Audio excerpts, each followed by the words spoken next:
Phil walks the tree line when the sun goes down. Boots in the gravel on the edge of town. Backpack rattles with a lantern and a map, looking for the things that never make the trap. Old folks whisper when they see him pass. Boy's been chasing shadows in the midnight grass. But Phil just smiles at the cold night air, 'cause something out there knows he's there. In the rustle of leaves, in the creak of the pine, in the fog where the footprints twist the line.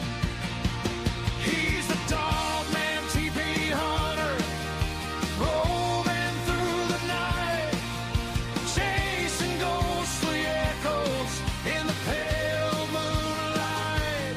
From forgotten forests to the deserts deep, where the old bones hide and the spirits creep. With a camera and courage and a trail to see, he'll follow any legend through eternity. Yeah, the world's full of whispers most folks never see, but they all know Phil.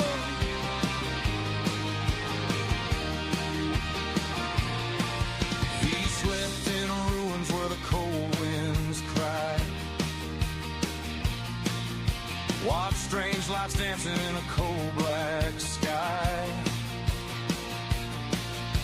Track bent branches where the tall grass sways. Heard something breathing in the forest haze. Every dusty road and every haunted bend holds another secret he's about to defend. And when the fire burns low and the coyotes sing, you can bet he's hunting something strange again. Through the static and dark, through the myth and the lore, there's a howl in the hills he can't ignore. He's the dog man, TP hunter, roaming through the night, chasing ghostly echoes in the pale moonlight. From forgotten forests to the deserts deep, where the old bones hide and the spirits creep. With a camera and courage and a trail to see, he'll follow any legend through eternity. Yeah, the world's full of whispers most folks never see, but they all know Phil. But they all know Phil.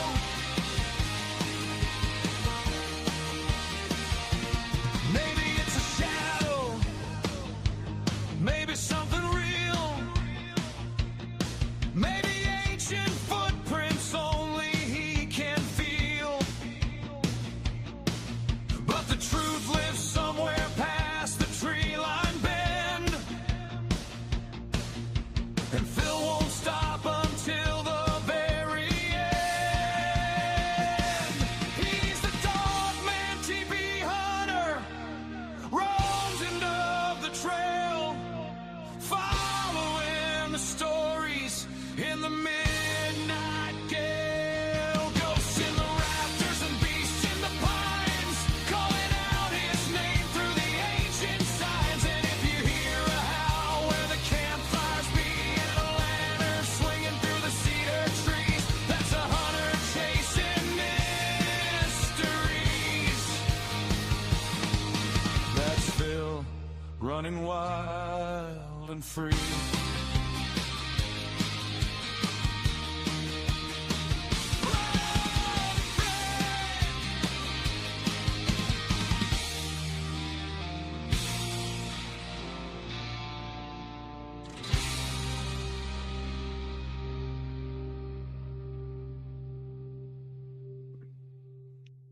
Oh, what's happened to my camera now? Hang on. Look. No, won't have it. Hold on. I'll bring Natalie on. Hey, Nat. Hello. Hello. You're Just right. got to sort my camera out. I don't understand You've what's got a going on bit of with a it now. blackout going on there. Oh, would you honestly? You know, it's paranormal. It is. It's got to be paranormal. You know? Just I think turn that. you've got gremlins in your house. Well, this is it, isn't it? It's like uh, It was working like literally what 3 minutes ago, 4 minutes yeah, ago. yeah, exactly. I really just don't get it. Oh, hang on. Ah, right. Yay! Yeah, there we go. Okay. We're in the Welcome building. this happy Friday. Hope everyone's had a fantastic, great week. I really do. I've been at work, We feel but sorry other than for you. that, Mind it's been saying good. that, I've been working all weekend as well, bank holiday. So Oh yeah, of course. Yeah. I Well, know. I was going to swap you over because I've got all the comments there you go floating up towards my chest instead of your chest, as it were. Wink, wink. Well, it's Um, my chin, isn't it? Really, at the actually, angle I've got the camera. To be fair, yeah, no, all the people are coming up towards my man breasts, and that's fine. I can live with that. your moves. I can live with that. Yeah. Anyway, I hope everyone's okay, and uh, thank you very much for joining. You know, do appreciate it. How have you been, Nat? I'm okay. Like I say, I mean, it's working. It's just another. Everyone's like, "Happy Easter." I'm like, "Yeah, okay." Did you get many Easter eggs? Did I get you an Easter egg? No. Did you get any Easter eggs? I didn't Yeah, get I you an did. I Easter ate egg. mine well before Easter. Did you? Oh, yeah, yeah. I went to Lidl and Oh, because it's right. like kind of a lot cheaper in there, isn't it? Let's face it. And went to Lidl and I had a really cool. Oh yeah, Reese's peanut butter Easter egg. You All know, right. yeah, yeah. Where do they But put the peanut butter in there? Are they the little ones? Or is it no, like you a get little giant ones and you egg get. filled with peanut No, it's a butter? big. It's a big egg. It would be so nice, wouldn't it, if it was like a giant egg I was just thinking filled full of peanut butter. You know, that would be quite nice. But then, it would be you know, rather. yeah. But then I'd probably, yeah, pancreatitis. Here I come. You know, that would be me. You know, I always that'd be meant to it. try Reese's, but because I like chocolate and I like peanut butter, I'm not sure about the combination. I always meant to try them and see whether they were worth it or not. Have you never had Reese's? Even a No, I little don't like cup? think I have, to be honest. Oh, they're I've Moorish. Yeah, they're nice. You know, yeah.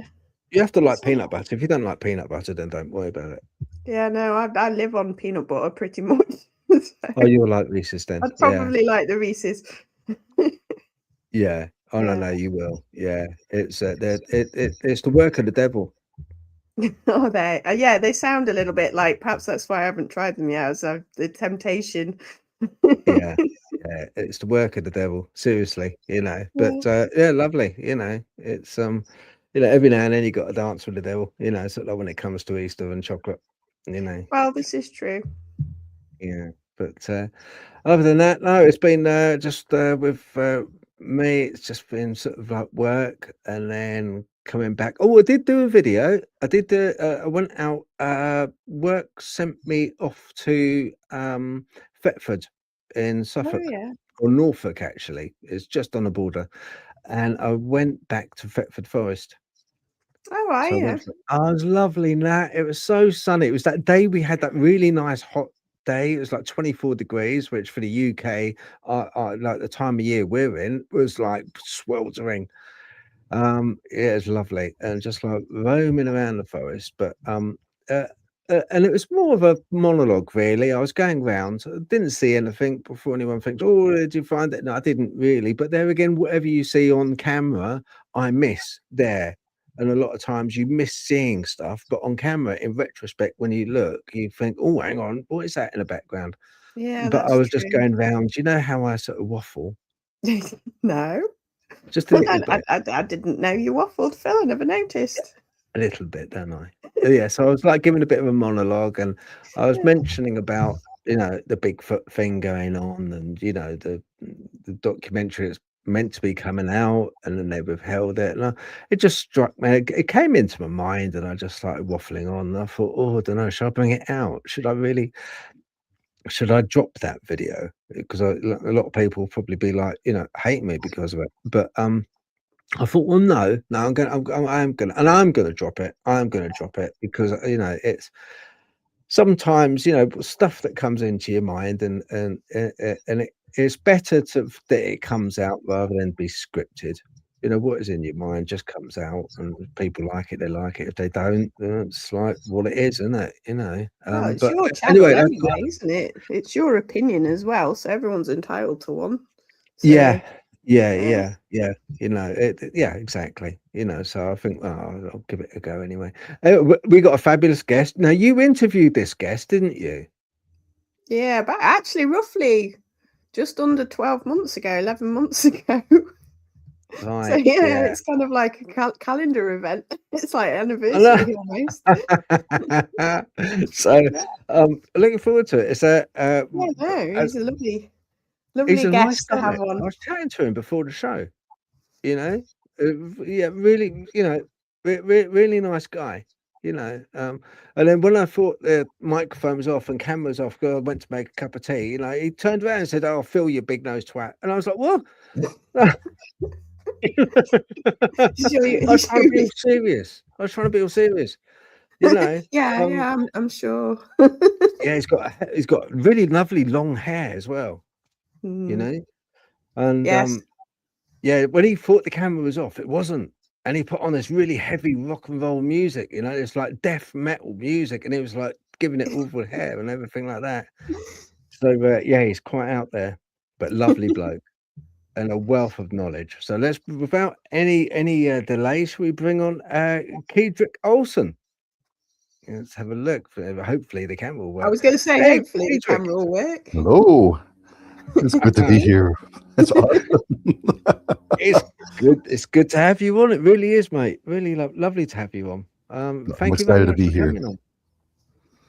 I just want to quickly flip through because already we've got we've got Roxy B. Thank you very much. Delroy Kelly. Hello, Delroy Kelly. Thank you for being here.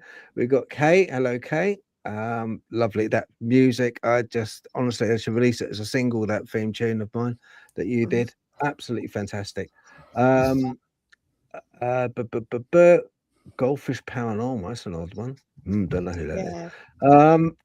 Bit of a strange one, that one.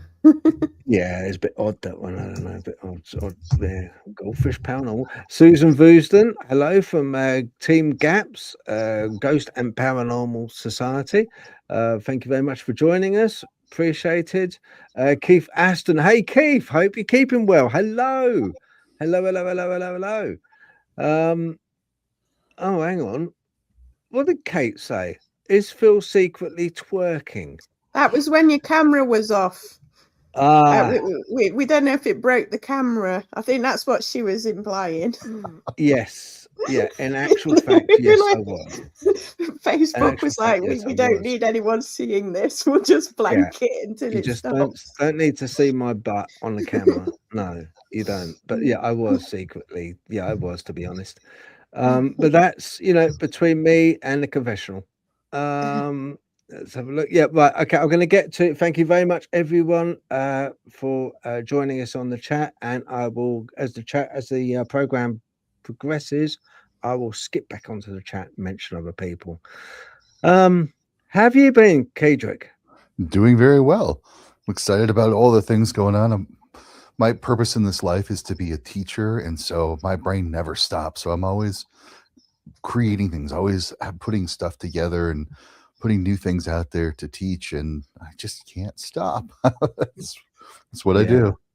It's no bad thing, though. That means the muses are with you. If you keep coming up with it, it's a good sign. Progress. Indeed.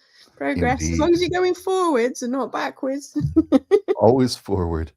You know, take that time to rest, take that time to take a breath, you know, get things stable, and then go again and take a rest. But yeah, always moving forward. It's great. Oops. Okay. Your camera's camera's gone now. I'm tell still you here. Are you still there? the gremlins. Yeah. You still there, Kaedrich? Mello. Well, anyway, it's been a good show. Thank you, everyone, for joining. I was going to say, perhaps we should just quit while we're behind today. Yeah. He just says he's checking his camera, so hopefully it's the internet, and Yeah, hopefully he'll it's be just the back on in a internet. bit. I mean, He's still there, still around. So, but yeah. yeah. I don't know what's going on at the moment. Do you know what? I'm starting to. I don't think it's Mercury retrograde, but the last week or so, I've been feeling like I've been in Mercury retrograde. But I'm pretty certain it's not. I think it's. I can't remember when it starts or whether we've just had one, but it just feels like Mercury's playing up. But because of this communication problems and cross wires and things changing, it's normally Mercury retrograde. Unless it's in my star sign somewhere, I don't know. But I'm just going to look it up and see. Because normally, as my friend says, Mercury Gatorade. Normally blame it when things go wrong. Yeah, no, it was March the 20th. Normally I get hit by about a week after and then it settles down. But this last week or so, it's felt proper chaotic on the old communication waves. I don't know if anybody else has had that problem. But yeah, no, it's I don't know. Do you know? I do you know when you kind of like you leave the house and you go off somewhere and there's that feeling that you've forgotten something? frequently. Yeah. Well, how about that? I haven't forgotten anything, but I still have that feeling. I have that feeling, and it's been going on for quite some time now. Where I've just had this feeling of not missing out, or hey, you're back. I'm back. Just a little bit of a browser thing. A message popped up that the browser lost communication with the camera. Unplugged and plugged the camera back in. Didn't want to work, so I said, "Fine, I'll shut the browser down and restart it." And here we are. Yeah, That's see, why we're great back again. cameras think alike. I think both our cameras just like, just sort of thought, no, we're too good looking for this. Exactly. That's what it is. It just can't handle all the awesome. I don't know what that says about my camera. I feel a bit left out now. You'll switch it off just on purpose now, won't you? Yeah, I was going to say I might just blank it out just so that I can feel part of this. Yeah, I mean, we were just saying. Natalie was saying about what were you saying, Natalie? I was saying that the last week or two feels like we're in Mercury retrograde, but we're not in Mercury retrograde, so it's confused me. But this kind of thing normally happens mostly in Mercury retrograde. It's like, computer glitches, phones not working properly, communication, and you're trying to arrange dates and they get changed, everyone gets confused. And I said this I actually had to look it up because I was like, I'm starting to feel like I'm in Mercury retrograde, but we're not, because it finished on the 20th of March, and I normally get a bit of an echo for a week and then it settles down. But this last week has been all over the place. And so I've no idea. I can't blame Mercury this week, unless it is Mercury in a star sign. I don't know. But I'm not big on astrology, but I have noticed Mercury retrograde's always a pain in the neck. So and it's this week's just had that vibe. I don't know why, but have you had the same problems, or is your week been okay? Is it just a UK thing? No, that I'm thinking about that. I'm trying to put those together, and no, things have been going pretty smooth actually. So Yeah. I don't know. Maybe it's a UK thing. I was going to say we'll blame the country. It's like, it's UK. What we say? UK retrograde instead. Yeah, it's like I'm trying to think of a clever word to put the two together, but I can't. I was kind of like I was kind of like thinking, and the way that I used an analogy of forgetting your keys at home and leaving the house, and I've often had that feeling for a long time now. I would say for the past 2 years. Well, I've had this feeling inside where I'm almost missing something. There's something which I'm just not doing, and I should. I get that strong feeling that, that I kind of like am, I've lost or something, or like sometimes with missing time, or you kind of like think time's going quicker than it is when actually it's not. But you, it's our interpretation of it. But somehow it kind of like just lately, and a lot of people I've spoken to have said the same, that they kind of like feel that um time is either like compressing, it's getting shorter relative to our lives. It's kind of like it's not expanding, it's kind of like getting smaller. It's shorter duration. We can't believe how quick the day goes. The week goes very, very quick. Do you remember exactly what you did 3 days ago when you woke up? How was your day 3 days ago? And a lot of people turn around and go, do you know, can't actually remember the detail 3 days ago of what I did. It's that type of thing. And it makes one question oneself, being that my father had dementia, I'm always well aware, and I go through my own mind games, memory games, just to constantly test myself, because I worry about that. That's something which I worry about, and that's something which is affecting a lot of people as they get older now.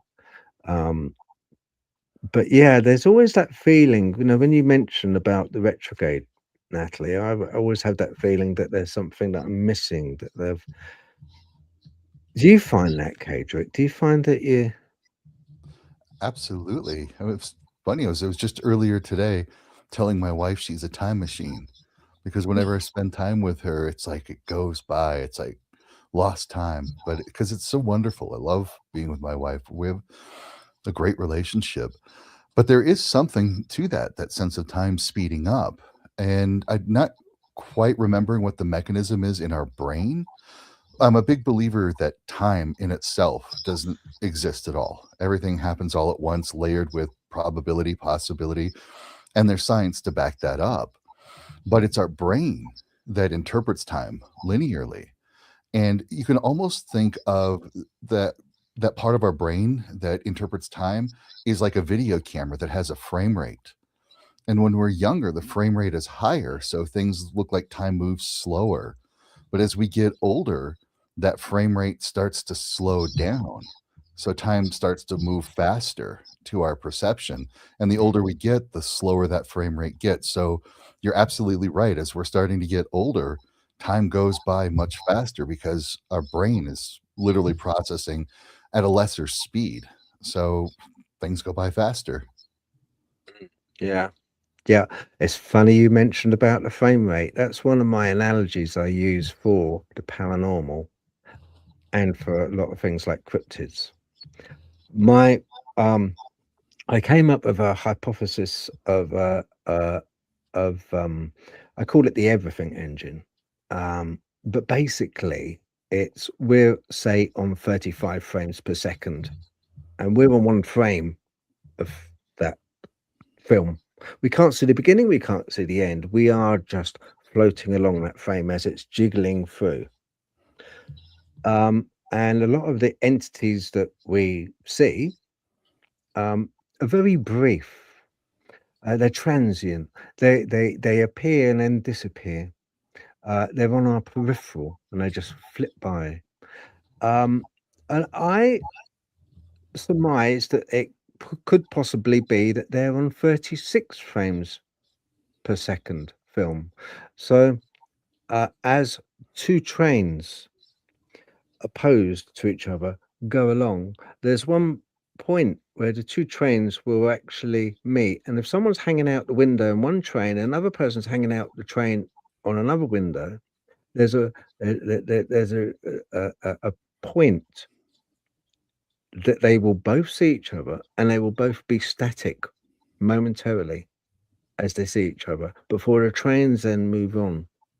Even though they're in motion, the relative frame rates will allow them to see each other and pass. And then, as that one person on one train sees me, I will disappear, and they will wonder, what on earth was that big nose idiot on that train? Whereas I will be thinking the same. Was that a ghost? Was that a strange entity? Both have disappeared and gone. They appeared, then went. And I think frame rates and time relative to our perception is a very important thing to consider when we're dealing with the paranormal. Absolutely. And that makes sense because there's some theoretical science that talks about that there may be parallel universes where time runs backwards. And if that crossover point between those universes gets pretty thin, that analogy holds because maybe we're moving forward in time, like the train going one direction, and we encounter somebody in a situation on time that's going the other direction. So they'd be like that train going the other way. And just for that brief moment, we saw each other and wondered if each other was a ghost. Mhm. That makes Yeah. sense. Yeah, it's just an idea I had because, and I gauged these ideas because, as yourself, with experience, because we basically have these experiences from an early age. We spoke a little before the show, um, and so it's more a case of we experienced the impossible, the improbable, before really we experienced relative life, relative existence as we know it. And I formulated the hypothesis based on what that I experienced, the fleeting, the ethereal nature of it all. And I kind of surmised, well, do you know, it could be that instead of frequency, it's only just surmising, instead of frequency, maybe it's velocity. But yeah, it's like with. Can I ask a question, Kaedrich? Have you had any uh, uh, UFO or alien interactions with? Absolutely. They kind of built on each other a little bit. Like I remember one time when I was a couple of years into driving, I was definitely very younger, driving on a country road, and there was a strange light in the sky. And I was overwhelmed by this higher level feeling. I at the time I may have thought of it as love or something, but it was like this higher level energy coming, and I'm like, wow, this is great. And I'm like, I got an instant download about how the extraterrestrials that are here, none of them are harmful.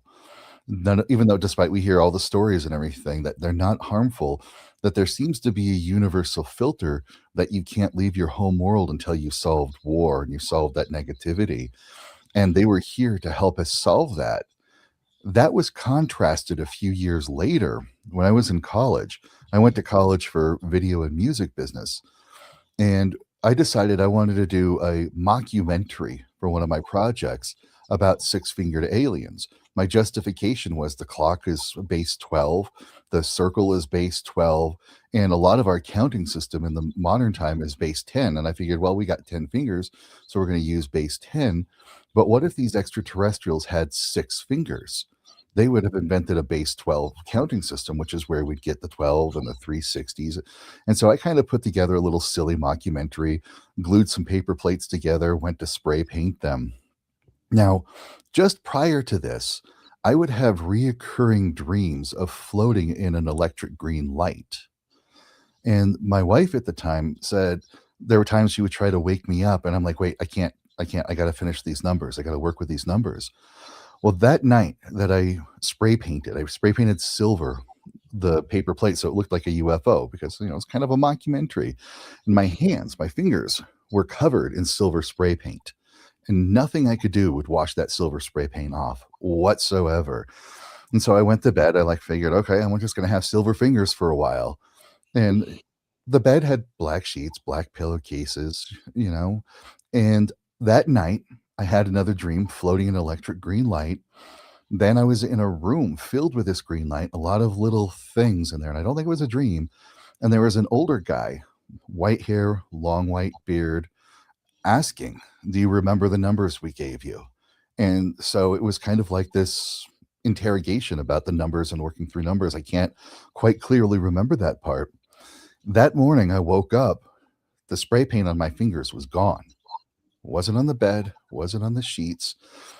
My roommate at the time, when he woke up, said he had a very similar dream, but he had this little hole on the side of his ear, not in his ear, but on the side of his ear. That was just a perfect little hole. No blood, no scar tissue, no nothing, just a perfect little hole.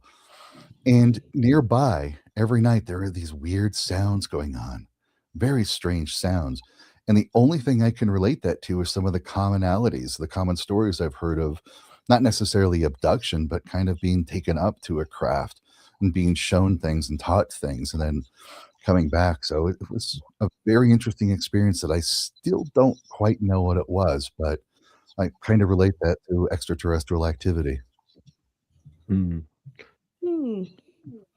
It's unusual because, like you say, we've talked about this before, haven't we, Phil? That the range of experience with what people believe to be extraterrestrial seems to cover quite a lot wider variety than we're led to believe. Because, like you say, the standard one is the greys and the terror and everything else, but there are a lot of people that have had that they come back with extra abilities, or they're healed, or like you say, they have information or even just contact, and it's not just a black and white thing as we're led to believe, which is quite curious, isn't it? How we always seem to sort of fall towards sort of fearing things.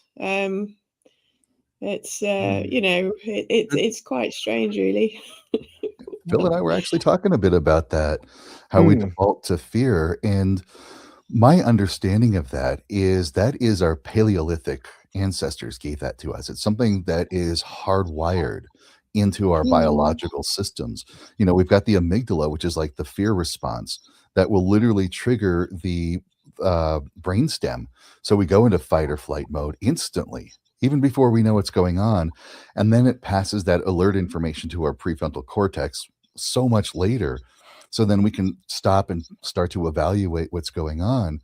But if you're not aware of that, if you aren't aware of this internal process, if you haven't learned how to question your fear and get a better evaluation of the data rather than the emotional response, people will start to default to that emotional response and then build off of that. And that creates these narratives that get shared, and that builds a pattern inside of us. And our brain loves to have patterns because it's a low energy state to have a pattern.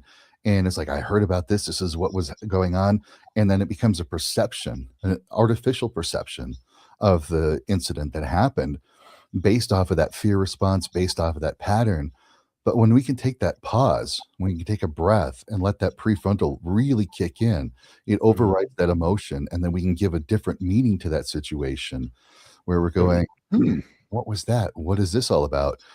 And I think that is where we get a lot of our fear conditioning from, is just this perpetuation of these fear-based narratives from somebody misinterpreting an event that happened to them, and then they continue to share it, and it becomes like a game of telephone where the story gets changed and altered and exaggerated, and then all of a sudden that becomes the narrative that everybody's operating on until they start having these experiences more and more and questioning them and trying to evaluate them, and then they go, oh, this isn't so bad. But that's our default state, to go into fear, because it protected our Paleolithic ancestors for hundreds of thousands of years. So we're not going to overcome that hardwiring instantly. It's going to take us some time. The other thing as well is, like you were saying about it being a form of conditioning, is that our culture does like conditioning these responses into its you know, I mean, whether, like you say, it's just sort of capitalizing on our sort of ancestral responses, and you know, it's sort of like, that's why people go to horror films, isn't it? Because they like to have that adrenaline kick and the you know, the jump scares and things. But there does seem to be a lot of this kind of cultural conditioning around anyway, which doesn't, like you say, so you're not just overriding your own reactions to something, but the reactions you've brought up hearing, believing, or the patterns of behavior that you sort of don't even know that you're doing a lot of the time, to be fair. I mean, a lot of it's subconscious, isn't it? It's a lot to unpack when you start to realize. Like you say, Absolutely. I you mean, have to question it. Yeah. we've heard the phrase that sex sells. Well, fear sells as well. But fear, when we're having that fear-based narrative, we've also been conditioned to have sort of a helpless response to that. You know, we hear whatever that fear is, us versus them, or this is something evil. Then we default to authority and like, oh, save me, protect me, make this go away. And so we're constantly externalizing our agency. We're externalizing agency to the thing we're afraid of. We're externalizing our agency to some authority place. And like you said, it's capitalized on quite literally. That's where a lot of money comes from, not just in the horror movies, because they're fun. My wife and I watch horror movies all the time. They're great. But, you know, in all sorts of political systems, in religious systems, in any sort of group dynamic, there might be somebody there that's going to capitalize on that fear response, because it literally does shut down a higher executive function. It literally makes us open to like, okay, take care of this for me. And when we start to learn how to take back that agency, we start internalizing that agency. It's like, okay, this happened. I'm feeling this. I'm thinking this. What can I do about this? It takes back our power, and it gives us that ability to reevaluate, to reassess what's going on and change course for our actions and our internal beliefs and our internal emotions. Because now you're saying, what can I do about the things I'm thinking and feeling and doing? Instead of, oh, they're telling me to do this. Oh, I need them to do this for me. I'm doing it for me. And it changes the dynamic incredibly when you take back your agency. Yeah, no, I agree with you about that. I was reading a book a while back written by a guy that was I can't remember the name of it, but he studied the you know, the very early, I think it was Methodists. They were a little bit evangelical at the time. I think it was about, I can't remember when Methodist says it, so don't quote me as fact. But it was when the Methodist movement first came about. And they were talking about how people were being converted, and that they found that there were like 4 types of people, 2 of which were extremely susceptible. So one of them was that if you can get them into an excited state, that they absorb the programming, because like you say, they defer to authority and it makes sense to them, and it's sort of like either through fear or excitement.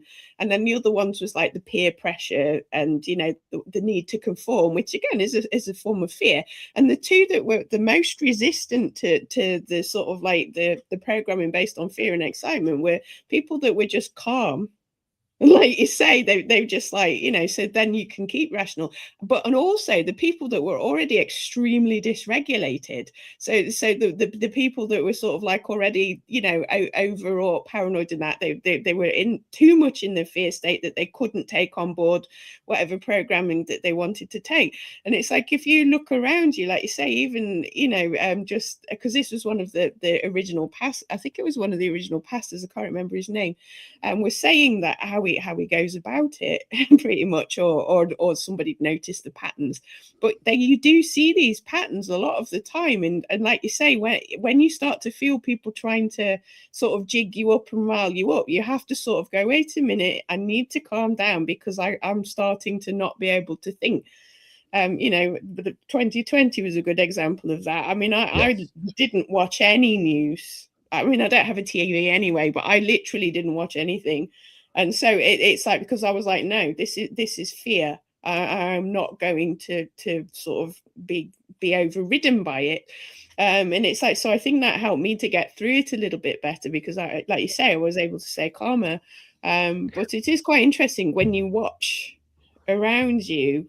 It's perhaps more obvious at the moment than it's ever been, of how people are getting riled up about silly things very often as well. It's not even like the big overarching themes. It's very silly little things, and they just end up arguing with each other. And like you say, you're thinking, well, if you weren't in this excitable state, you'd be able to have a conversation, but you can't while you're wound up. I think Yeah, I think yeah. a lot of it reminds me of a song, and the song goes a little bit like this: row, row, row your boat gently down the stream, merrily, merrily, merrily, merrily. Life is but a dream. What I mean by that is, earlier I said when I had that feeling, and it was as if I've left my keys in the house when I left the house. There's this niggling feeling in the back of my mind that I just can't quite grasp why I'm having this feeling. And after analyzing myself, why am I having this for so long, for many years now? And I came to the conclusion, and to use an analogy, that I am on a boat and the oars don't work anymore. And the current of the river is taking me further and further down the river. And I can't stop. My control has gone. And I feel that very strongly. And more to the point, I feel even more that the people that are in charge, they're starting to lose control. And I think partly it's because of the advent of this fabulous tool that we've now got called AI, which is able to almost instantaneously survey vast amounts of information and then cough it back up in a surmised manner, which is can be both alarming, informative, or funny. But it's giving me the impression of almost an entity in its own right. It's given me an impression that what vestiges of control we did have is starting to seep away. There's a bigger brother in the building that is kind of taking over, taking control. And I think it's that which my keys. That's the feeling I'm getting. I'm losing. There's a part which is missing, and I think it's the control part. I'm starting to feel a lack of control over my own life, my own judgments. Everything that we have and everything that we do and everything that we are now is given to us. So everything that we watch on TV is pumped out at us, and it's interpreted by us in a manner that is set out by something else. Everything that we eat, we're not hunter-gatherers anymore, so we have to go to the shops, the malls, the supermarkets, the Walmarts, and we are buying what is provided for us, like a baby we'd provide for a baby. And that's the same, and that's the feeling I get. And it's for all, there's a part of that which I know it's the structure of society, and I know it's the way it's got to be. It's very difficult unless I go totally rogue, off grid, and live in some sort of tree trunk somewhere. But it's just, I think it's part and parcel of that. I don't like the fact that there's something which is looming. I keep getting the feeling something that's looming that is bigger than the actual government that's meant to look after us, and that's the feeling I get. I've got 3 pieces that may help give some clarity to that. If we look at the actual numbers, the statistics, the raw data, rather than what media and social media is telling us, we are living in the most peaceful and prosperous and healthiest time in all of human history by a massive degree. I mean, it's massive. And those numbers are continuing to improve. And yes, there are little ups and downs. We've got some conflicts and wars going on right now. They're going to happen. But again, media and social media wants to capitalize on our fear response. So they're going to sell us the scary stuff because most people don't know how to look at the statistics. Most people don't know how to interpret data and see what's really going on. But we are really conditioned to tap into that fear response. And collectively, that fear response will create zeitgeist. When working with paranormal entities of all kinds, we human beings are master creators.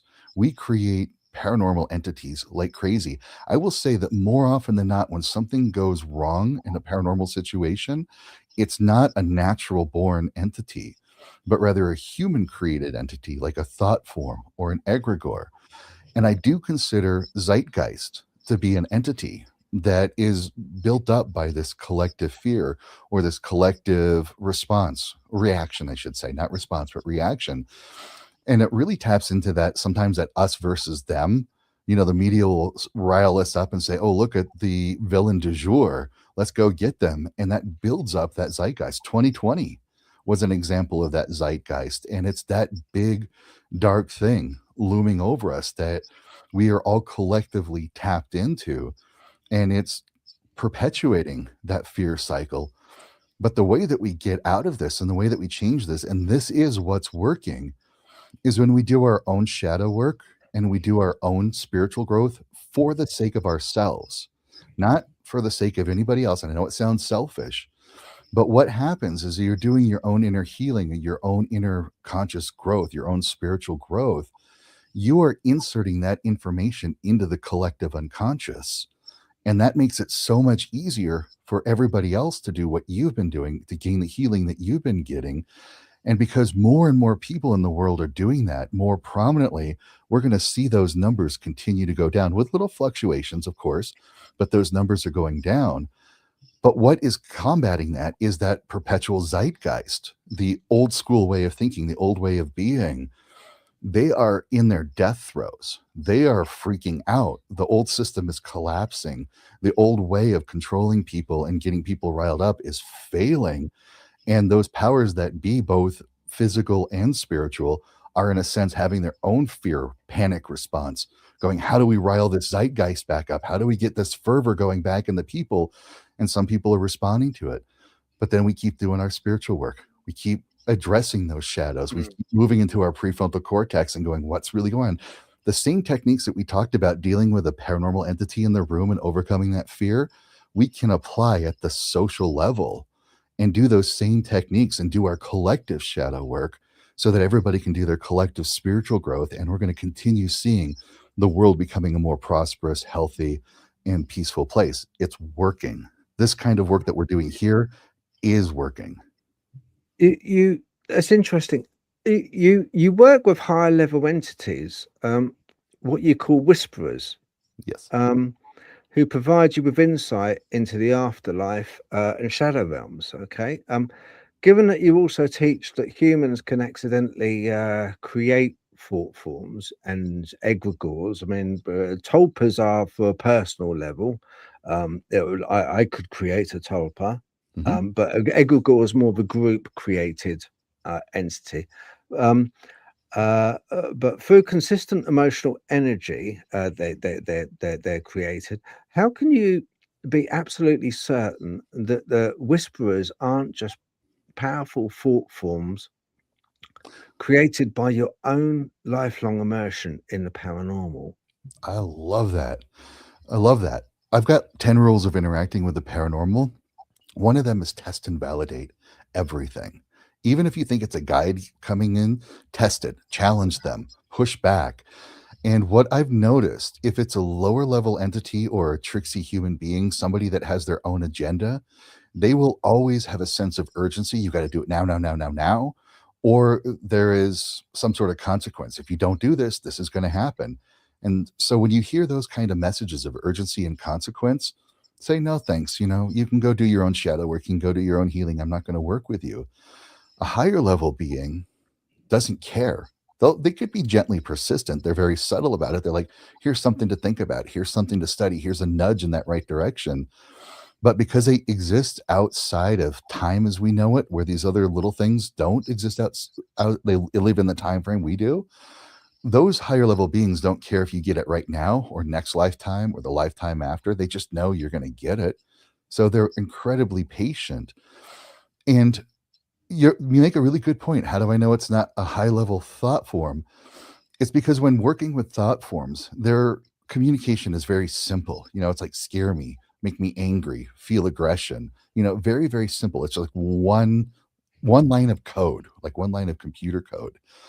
And when dealing with a human spirit, they can have these more complex conversations. They can have more details going in. But when you're working with a high level being, all you're going to get is like a little bump. You're going to get like this little nudge. You'll feel like a little input of energy. And you'll be sitting there going, what was that? And then all of a sudden, it's like a zip file that you downloaded that just expands. And now all of a sudden, all of this detailed information out of nowhere. And you're like, how do I know that? Where's it coming from? And that's how higher level beings talk. Not only do they not care if you get this information and understand it, but it's just like a little blip that comes in. But that little blip says so much. And it's very interesting how this correlates even to some of the psychological practices in this world. If you find a person that is over explaining, talking too much, saying too much, constantly going and going, they're doing that for a sense of validation, for a sense of appealing and people pleasing. So they, in a sense, have themselves as a lower value person. But a person who has more authority in that situation says less, but they mean so much more with so much less. And it's the same way with working with entities. A thought form or a tricksy human will just go, go, go, go, go, go, go, push, push, push, push, push. A higher level being will go blip. And then you'll never hear from them again for a long time. That's brilliant. What happened? So use those sort of like a litmus test to try to check on what kind of entity you're working with to understand more of what it is. How does it communicate? How does it make you feel? And what is the relevance of that information? And can you do something with it for your own benefit? Oh Do you my God, find as you're well clever, that man. the higher beings have a little bit more humour as well sometimes? And they're just like, oh, you're so cute. Quite frequently. They may be going through a challenging time in their life. They may be going through some difficulties, tapping into their guides to look for some insight and some inspiration, some help on that. And they've also almost got like this flippant, humorous attitude. They're like, yeah, I know those times are tough and challenging. Isn't it fun? We're going to sit back and watch what you do with that. And meanwhile, the person's like, come on, I'm in the thick of this. What's going on? And they're like, yeah, it's like you're at the top of the roller coaster, ready to roll down. Isn't it scary? How fun is that? And they're like, no. But you're absolutely right. These higher level beings have a weird sense of humor. They have almost a casual, flippant attitude to things. But that is also part of what you can check in, is how serious is this thing? Or versus like, oh, you got this. What are you going to do about that? Because they're trusting you. They're imparting that trust in your own internal agency to take care of this situation. And they will never interfere with your free will. But they're there for that little nudge, that little guidance, that little bit of inspiration. But it's still incumbent upon you to do the work, to take that step forward. They're not going to do it for you. Sometimes they will intervene when needed. But for the most part, they're just going to be like, yeah, isn't this fun? That's great. I love how you're taking care of that. I was going to say they are quite infuriating for doing that. Yeah. They're just sort of like, because they'll be like, this, I've already told you, I've sent you in a direction, or I've given you a piece of information. I'm not giving you any more now. I'm just going to sit here and watch. And then you can be like going, I hate you. Why aren't you helping me? And they're just like, oh, that's so cute.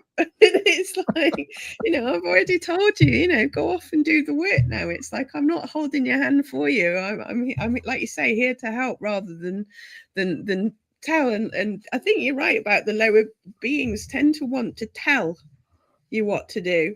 Rather than sort of like guide or point in the direction, or say, well, it's your job to figure it out. I've given you, what you need, and it's like, go off and do the work. It's like, I think you're quite right there. To be fair, it's I've cussed mine a few times. And they've just gone, oh, you're so cute when you're angry.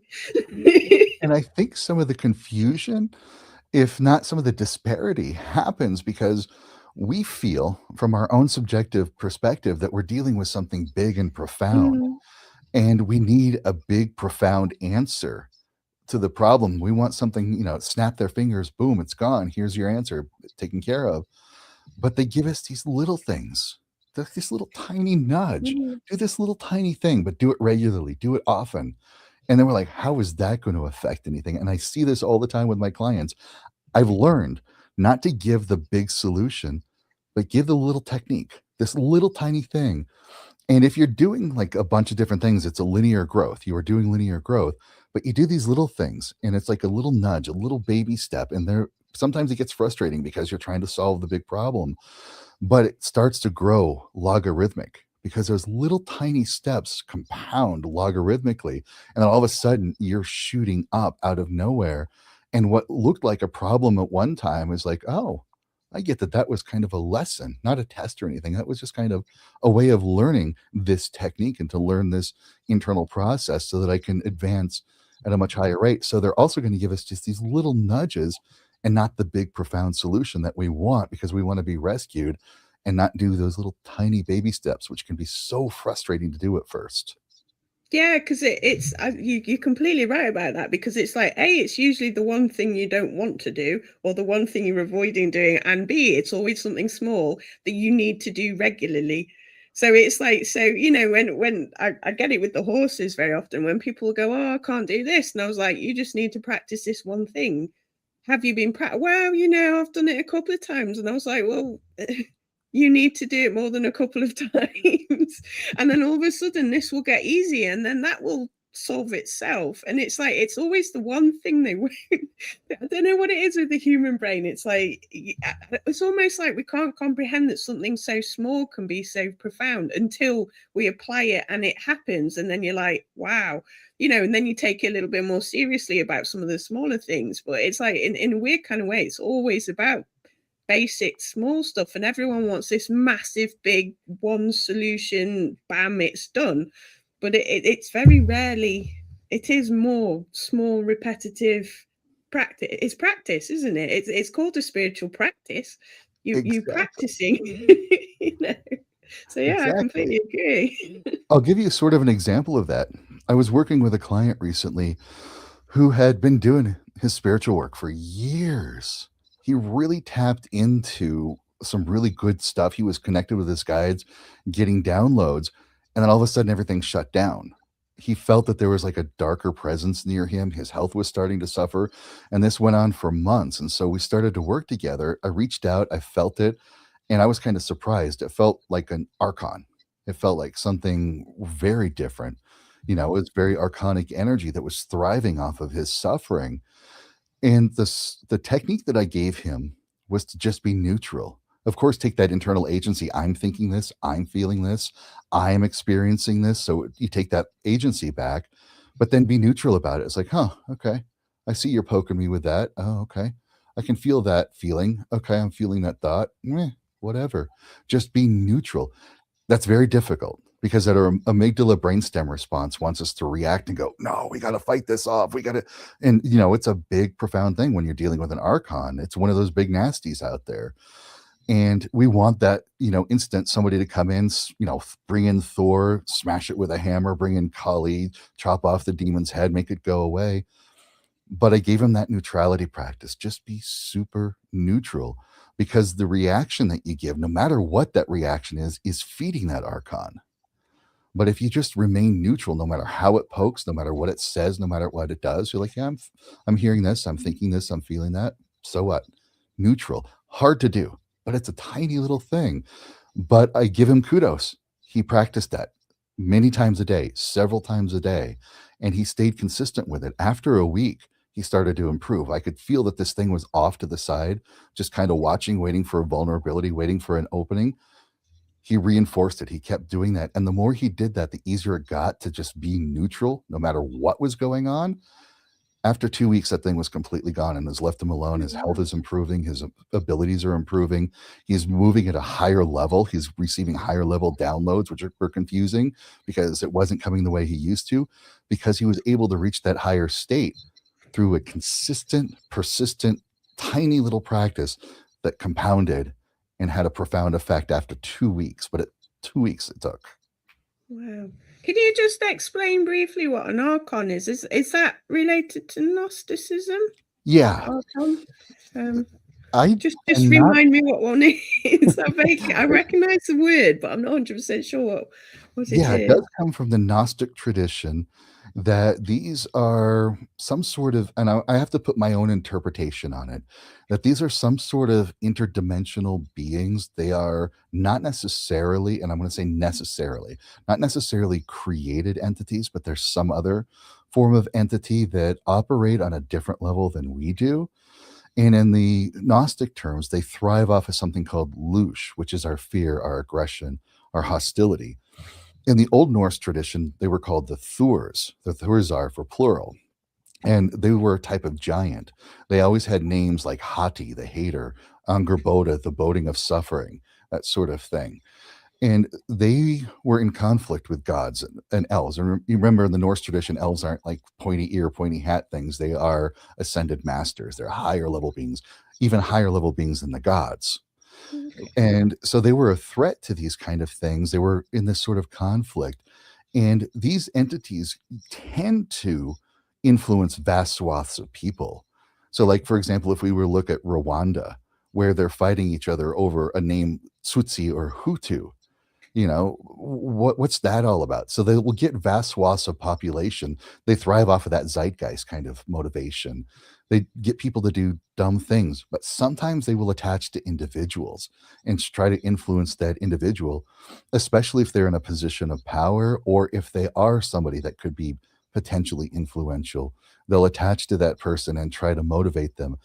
This is also where we get the notion of reptilian shape changer beings, because there are a few traditions that talk about them as these people that are in positions of power that have like this reptilian appearance, or they look reptilian. And that is a projection of us, a projection of our collective unconscious in a sense, because reptilians are different. They're cold-blooded, they move differently, and they inspire fear in a lot of people. So we project that reptilian face onto these archons, but they're not really reptilian. That's how we're perceiving them. So they can influence people in positions of power, or very potentially influential people, or they can influence vast swaths of people. And for some reason, they do thrive off of our negativity, but they starve in neutrality. For example, maybe there is a conflict going on that is being spurred by an archon or Thurs. And then the peacekeepers come in. And what do the peacekeepers have? Guns and tanks and bombs. So they're creating more suffering. So that archon is like, cool, bring on the peacekeepers. This is great because it's just more of that suffering. So reaching that neutral place, not even positive, not even negative, just like, okay, I see what you're doing, and not reacting, just responding with neutrality. These things just like they get bored. They're starved off. And that's very difficult for us human beings because, that amygdala brainstem, that Paleolithic response, we've got to react. I got to protect myself. I got to protect my family. I got to go us versus them and shut them down. Whereas if you're like, no, you're going to do your thing. You're going to be who you are, and I'm not going to stop you. That's okay. And that's how higher level beings approach it too. They're like, yeah, these things are here. Yeah, they're doing that. What you going to do about it? What are you going to learn from it? What are you going to take away from that disastrous situation? And I will tell this to clients all the time. You may or not be responsible for what happened to you, but now you're 100% responsible for what you do with that. And that's where you get that power back. Like these things, this archon is messing with me. I can't do anything. Well, like, no, it's messing with you. But what are you going to do about it? Just be neutral. Just like, cool. Okay, you do your thing. You be you. I'm not going to change you. I'm not going to try to stop you. Just do your thing. And those things will just leave you alone. Like after a while, they will leave you alone. Yeah, they can be a little bit persistent if they think that there's a chance. But it is true. It's like like you say, very often you'll be like, "Oh right, yeah, it's you again." It's sort of like, Exactly. I know, I completely concur with that. Okay. Like, just to clarify, Wolfen works really quickly. TP hunting, a bit of a weird one. I know the name is okay, but I've had it for quite a while now. It's because I used to go out in the woods. Okay, I still go out in the woods and I look for structures. Yeah, the TP structures and other structures which are inexplicable. Okay, some are made by people, some aren't made by people. Some are very strange. I believe to read them a little bit like almost three-dimensional, let's have a look, forest versions of crop circle, if you like.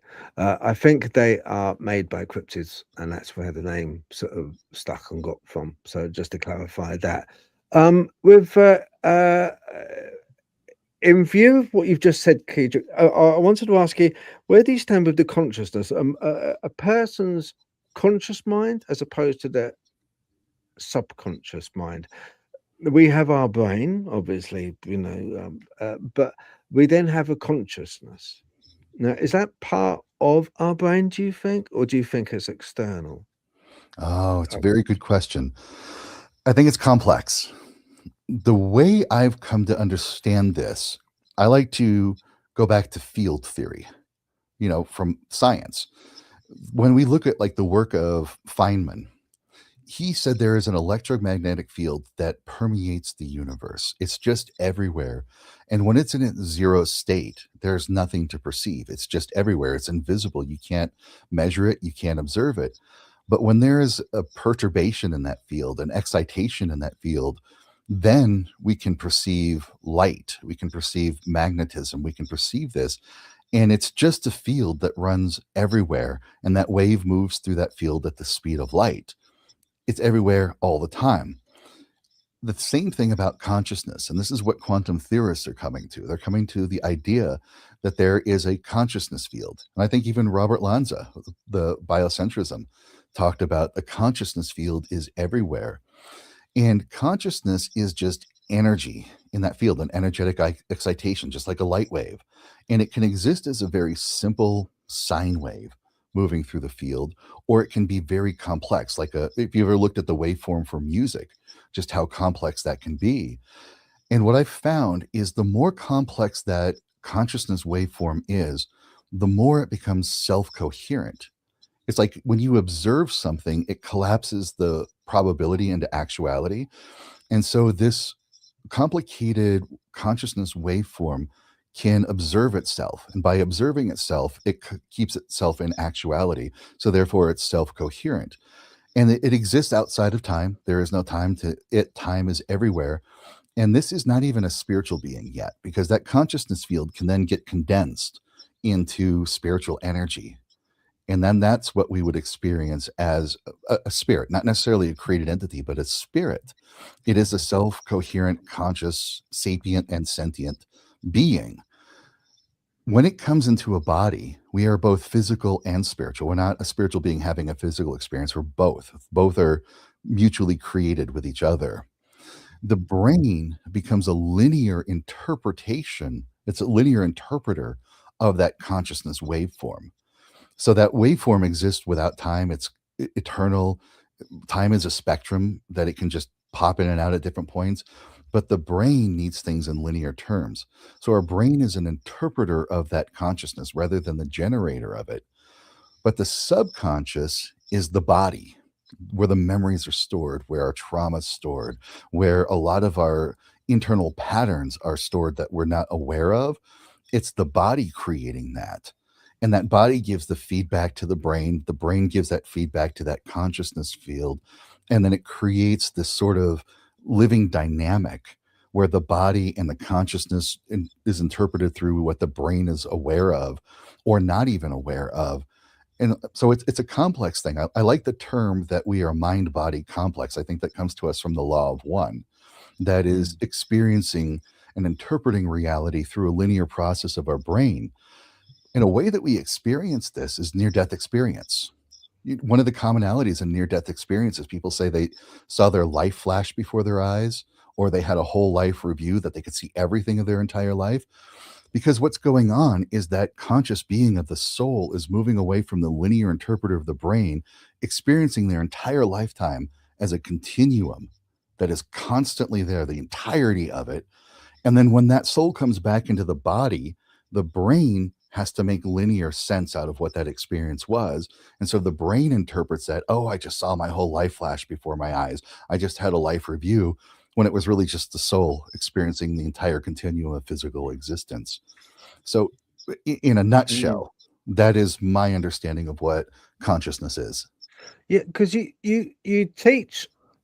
I've heard that you said that at the moment of death, a person's soul creates its own solipsistic reality based on what they expect, Yes. what they feel they deserve, and what they hope is there.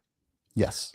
But doesn't this mean that objective truth disappears in the afterlife? I like that. And there are debates right now that there is no such thing as objective truth.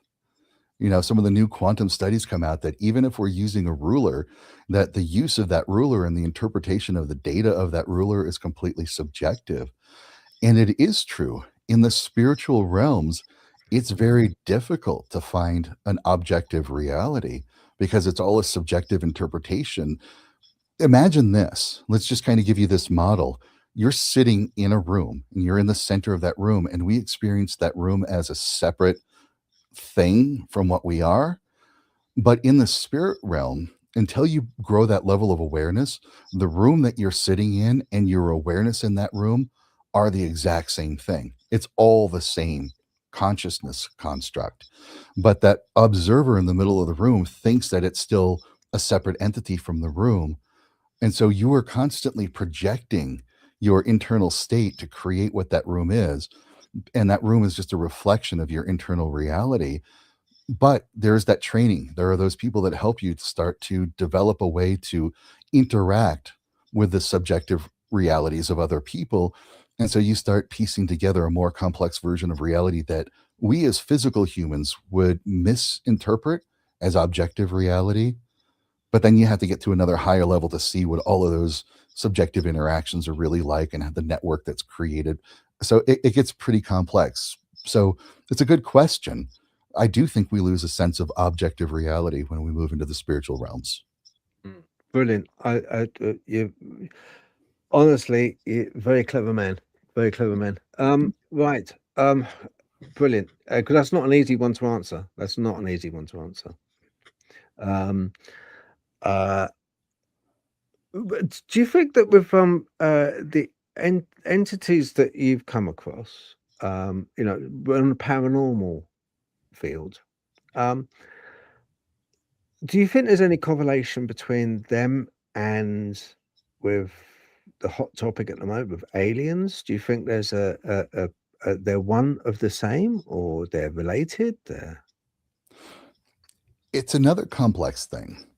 I do think a lot of these extraterrestrial civilizations that people are talking about, they have advanced in their spiritual growth and their consciousness growth. So they can experience more of a direct interaction with what we call the paranormal.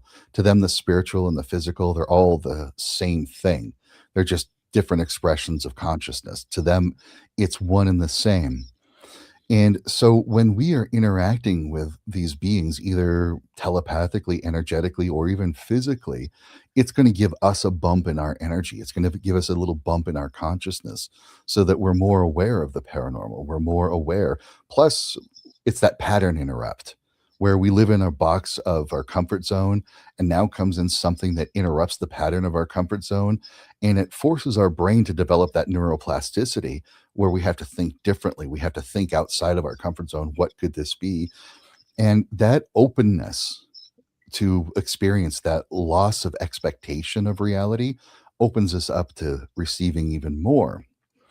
And it is sort of a challenging topic to me because one of the things I tell people all the time, even though I grew up with this paranormal stuff, I've lived with it every day of my life, I'm still a skeptic. You know, if somebody tells me there's something in the house flicking on the lights, I'm like, did you get an electrician? If they say there's something influencing the way they think and feel, I'm like, great, what did the doctor say about that? Let's look at the mundane cause for that. And so when people are telling me about star seeds, they're telling me about extraterrestrial spiritual beings, my brain is like, I'll just wait till it happens. But when I work with clients, I invite the whispers to be here to help me get a better perspective and understanding what's going on. And I invite their guides to come in too. So quite often with a client, I'm having 3 conversations at the same time, talking to their guides, listening to my whispers, talking to the client. And I started noticing a couple years back that there were these blue beings showing up in the guide pool for my clients. And I'm like, what are you? What are these blue people? And it took me some of that time overcoming my own doubt, my own hesitation to realize, oh, these are extraterrestrial souls. They're serving as a guide for these people. And the Whisperers took it to a level that I was very uncomfortable with. They gave me a download of like, here's a course that you need to put together to specifically address the shadow issues for people that are aligned with the starseed idea, the whole idea that they are an extraterrestrial soul in a physical body. And I'm like, no, no, no, no, no. I'm not doing that. It's so off brand. It's so off topic. It's not there. And they're like, okay, whatever. The whole casual, flippant guide attitude. And they said, you'll see. And in 2 weeks straight, every single student, every single client I had brought up the subject of star seeds out of nowhere, non-prompted by me.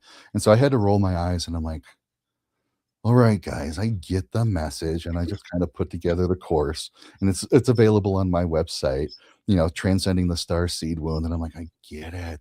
But to this day, I'm still kind of dragging my feet about it. I'm like, okay, it's out there, but God. And part of my dragging is I've seen the starseed community and I've seen the people in there. Some people are definitely tuned in. Some people have really a good connection with that. But there's a lot of others that are using the starseed concept as a form of escapism. The world is on fire. My life is in distress. Get me out of here. Take me home. Solve these problems. Make this work. And they're using it kind of an escapist thing. And I'm like, it just doesn't work that way. So I kind of drag my feet on that because I don't want to feed into that escapism. You mentioned about, because you do actively help people, you do advise people, you are a teacher for this because of your experiences. You do help people. Where exactly is the line drawn between psychological trauma and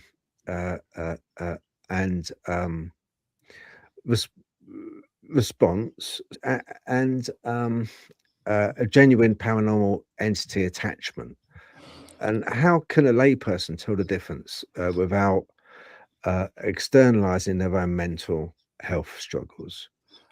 Very valid question, and it's one that we have to always be aware of. In the US, I'm not sure how much it is in the UK, we have the DSM, the Diagnostic Systems Manual that psychologists and psychiatrists use to diagnose mental health disorders. And there tend to be 2 axes on there that are definitely mental health related things. One of them is schizoaffective disorder and schizophrenia, where they are receiving what seems to be external communication. They are the butt of some sort of external influence, making them think, feel, and behave in certain ways. But there are also off-axis diagnoses.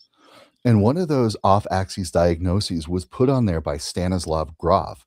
It was originally called spiritual emergency, but it's been updated to call spiritual emergence. And this is where mental health professionals have to be very discerning. And I would say even spiritual people have to be very discerning, because spiritual emergence looks very strongly like schizoaffective disorder, very strongly. Some of the key differences is in schizoaffective disorder, they're confident about it. They're like, I know what's going on. I know because I am this reincarnation of somebody special. I have this big thing. Or the messages that they receive are destructive, self-destructive over and over and over again. Where in spiritual emergence, the messages are never destructive. They're never violent. They're never self-deprecating in any way. They're in fact promotional. They're like, hey, you're good at this. You can do that. Here's something good to go on. And the key thing that I look for is in spiritual emergence, the person is questioning, why me? Why is this going on? In schizoaffective, they don't think that they have a mental health disorder, but in spiritual emergence, they go, I think I'm losing my mind. I think I'm going crazy. I think I'm developing some sort of mental health issue, but the professionals are not helping me at all. So I look for some of those key distinctions. Is there paranoia? Like I've had a couple of clients over the years that have told me that they knew, well, one potential client that I turned down, that they told me they knew there was somebody living in their attic, sneaking in and out of their attic and messing with them. That's that paranoia that goes along with schizoaffective. And I'm like, I'm sorry, I can't work with you. This isn't something I can help out. But if there's somebody saying, I think there's something in the attic, it doesn't make sense. No, it's not up there. I look for that questioning. I look for that doubt. I look for that openness to learn, but at the same time, that thing in the attic for schizoaffective is out to get them. With spiritual emergence, that thing in the attic is like, it's like they're watching over, they're protecting. Maybe it's an old person that used to live here, and and they get up there and it's like, yeah, it was like a little kid that used to live here and they like to play in the attic, so they're still here. Yeah. That's one of the Yeah. key differences that I look for, and that's how we can differentiate a mental health disorder versus some sort of spiritual activity. No, that's good. It makes sense. Makes absolute sense. Yeah. No, that's very good. Thank you. Andy Penn, 1039. Good meeting you as well, Andy. It was good meeting you. He says, Phil, could we ask why guides always seem to be from the past, never the future? I like that. I like that. And that's one of the things where I'm going to challenge us to let go of linear time constructs. What if there is no past? What if there is no future? What if there is existence? Because I have seen guides from the future. I have seen guides that know what's going on, but for the most part, they don't exist in any sort of time frame. I'll give you a really strange example of how time does not exist on these levels. I had a client whose brother had died from suicide, and she was very spiritually connected. She was able to connect with her guides. She knew about Seance, but she couldn't get in connection with her brother. She wanted to know if her brother was doing okay. She wanted to know what was going on, but she couldn't connect. And I tried to connect, and I couldn't either. I'm like, what's going on here? So I called in the brother's guides, and the brother's guides like, yeah, he's kind of stuck. Like we talked about, that room is a projection of your inner state. Sometimes that could lead to not so wonderful experiences on the other side. And so he was locked into that state, and nobody could really access him. But his guides are there waiting, watching, waiting for that moment. Like, is there a spark? Are we ready to talk? And we were conversing, and there's like no solution showing up. But all of a sudden, the brother in a healed state, a higher state, came into the room and said, thank you for the help that you gave me. Thank you for the work that you did. I'm like, what did we do? What's going on? And he gave me this advice to give to the sister. This is what you did. This is what worked for me. This is what got me out of that. And this is what helped the most. And so I gave her that advice. She started doing that. And so when we let go of those time constructs, linear time constructs, and we realize it doesn't matter past, present, future, who cares? It just doesn't exist that way on the other side. We realize there is no past, present, future. They just always exist, always have, in all of those sort of time frames. So you can literally have a guide from our linear perspective that exists in the past and the future at the exact same time. And then they're coming to meet you whatever moment you're in. You could also argue as well that if some of the guides are presenting themselves as figures from the past, that might just be a better way for them to communicate with you that you would recognize as well. Presumably they're not fixed in form either necessarily. So you are absolutely so correct. we wouldn't recognize a future guide, would we, necessarily, because it's not in our experience. That is absolutely true. That's a very good point that you made there, Natalie. Thank you. It's okay. Okay, right. I'm just going to put up. Right. Okay. If it's okay, I was going to show the people at home a couple of things, and that is your web page. Okay. Let's have a look. Let's get this up. Where are we now? Aha, here we go. Okay, this is Kaedrich's webpage. This is home. Yep, that's home. So first port of call, if you want to, he's got a book for you to download, an ebook. I haven't downloaded that yet, but I will be. But yeah, this is first port of call if you want to get more information on Kaedrich. I would urge you to check out his website. It's kaedrich.com. Nice and simple. That's Kaedrich. It's got loads of stuff on it. Paranormal art school. Which is kind of cool. Afterlife Codex. Unlock the structure of the afterlife. Master spirit travel. Communicate with spirits. Ooh, that pop up. Wow. Okay, that's cool. Yeah. So I would urge everyone, if you're watching, check out his webpage here. Yeah, just go and have a little look. And also, now check out also his Facebook. Got it right here as well. Yep, there we go. Okay, this is Kaedrich Olsen's shadow worker Facebook. 84,000 followers now. Nice. And you're only following 25. I hope one of those 25 is me, Kaedrich. I will make sure of that. So yeah, please look, check out his Facebook, give it a follow, okay? Because look, you can see the amount of work this guy puts in. Okay, this guy puts in an awful lot of work. From this conversation, you can see what a deep thinker he is. He's nobody's fool, and you can learn a lot from him. So please give it a follow, check him out. Okay, be doing yourself a favor with that. So he's got. I was listening to him today at work, and you can learn an awful lot from this guy. Is brilliant. Yeah, so that's his two main things that I found. His website is a main go-to. Is that right? Yeah, definitely. Thank you for that, Phil. I really appreciate that. Yeah, the website's great to go to. And if you're ready to understand, these spiritual experiences, which is so important rather than the fear response that we've been conditioned with, that's why you want to start with that coexisting with the paranormal, because you're going to get the 10 rules of paranormal interaction. You're going to get ways to protect yourself and ways to communicate with spirit. And then after that, I do highly recommend moving into that paranormal mastery bundle where you're going to get paranormal protection. You're going to get paranormal awareness development, where you can develop your clairsenses, your clairvoyance, your clairaudience, and then put them in a practical way, use them in a practical way, as well as you get the Afterlife Codex. So you can have like the near-death experiences without having to die. How good is that? Yeah. Go on. You mentioned it now. Go on, give us a little taster. How do I actually experience death without dying?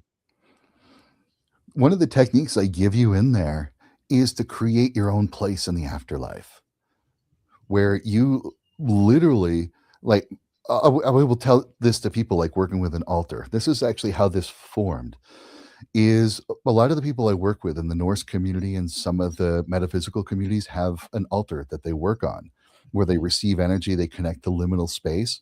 And then I had the question that came from a whisper, said, what are you going to do when you no longer have a physical altar? How are you going to bring in energy when you can't take a breath? How are you going to express that energy when you can no longer breathe out?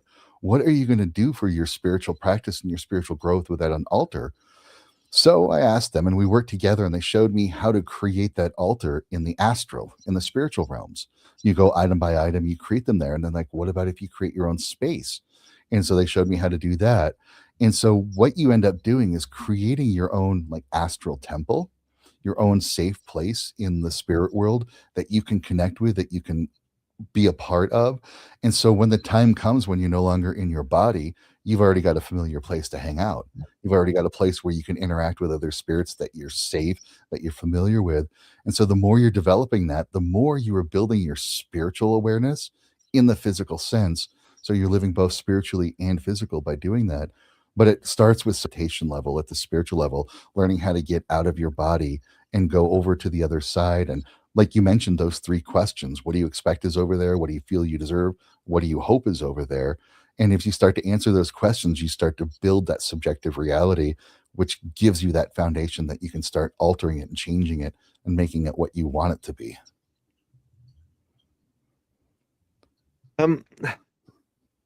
The only reservation I'd have, the only slight reservation would be, I do believe that there is entities out there which don't want our best interests at heart. Some people would say demonic entities. That you argue that entities attached to people are not demonic or evil. Is that right? Correct. Okay, but rather neutral. And you give them the name of parasites. Yeah, they tend to be very parasitic in nature, for sure. If these entities are just acting on natural instincts, like a mosquito, how do you explain the extreme destructive and seemingly malevolent phenomena often reported in severe hauntings or possessions? When it comes to the extreme hauntings, most often what I found, those are the egregores. Those are collectively created beings. And the interesting thing about egregores is they thrive off of our belief in them. So they're going to do the things to us that reinforce our belief in them. And of course, that belief comes in many different ways. They could be gods, they can be angels, they could be higher level beings that do operate on a sentient and sapient level, which is why you can reach out to angels and gods and then they will intervene on your behalf, because when you see the results, you're like, you're real, you're there. And the same way for the negative egregores, those fear-based things, those aggression, those hostile kind of things. Penhurst Asylum, for example, there's a lot of revenants, there's a lot of fractured souls there because a lot of awful things happened there. And those souls are not intact. You know, part of the soul did cross over, but those traumatized fragments are still there. And people can pick up on that energy, and people will tell the stories of Penhurst and how awful it was and how bad it was and what was going on there. And those stories compound into an egregore. So now there's a big nasty living there that fuels that fear, that fuels that scare and all of that nastiness in there. And it feeds off of that belief. And so that thing is there. So that is how we get some of these extreme hauntings.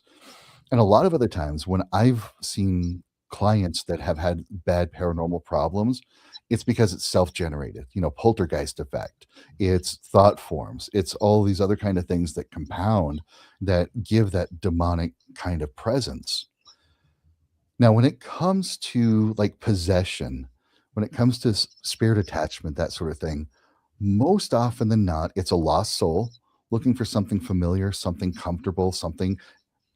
And it could be as anything as like, oh, great, here's somebody that can take care of me. Like I knew a paranormal investigator that had a child spirit attached to him because that investigator was also a paramedic and he had a very compassionate, healing, caring heart.